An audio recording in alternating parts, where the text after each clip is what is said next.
बिस्मिल्लाहिर्रहमानिर्रहीम। अस्सलामु अलैकुम वरहमतुल्लाहि वबरकातुहू। आज मैं आपको कुरान पाक की ऐसी दो सूरतें बताऊंगा, अगर आप इनकी तिलावत करते हैं तो ये कल आपके लिए सिफारिशी बनकर आएंगी।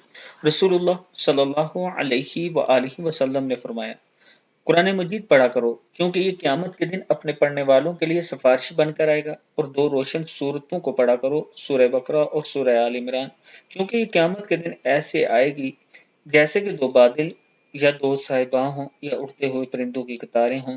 वो अपने पढ़ने वालों के बारे में झगड़ा करेंगी, बख्शिश करवा कर ही छोड़ेंगी। मुस्लिम की हदीस है, किताब का वाला ये नीचे मौजूद है।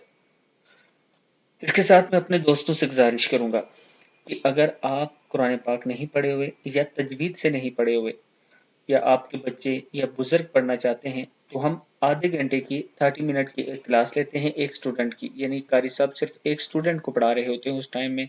इस वजह से बच्चे बेहतरीन तरीके से कुरान पाक पढ़ना सीख जाते हैं।